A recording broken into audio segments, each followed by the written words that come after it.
由3屆視后佘詩曼主演嘅無線台慶劇《新聞女王2》，自從開播以嚟就掀起追劇潮。喺日前嘅宣傳活動入面，向來以親切冇架子見稱嘅阿佘，竟然被拍到當眾教訓新加入劇組，曾經獻唱多首劇集歌而有 OST 女王稱號嘅谷亞美，咁話佢一睇就知你新嚟㗎啦，究竟發生咩事啊？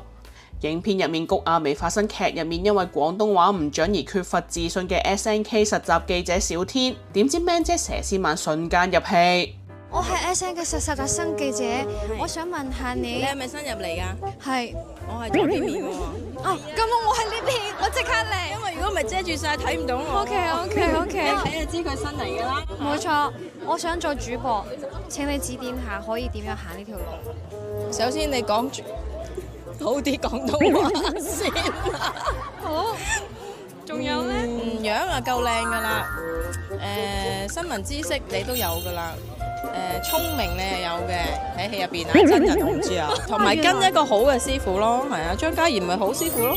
OK，咁我係有機會㗎啦，加油，谷亞美，唔係小天，你睇我真係蠢到，你睇下，唉，最需要啲時間啊。好，加油！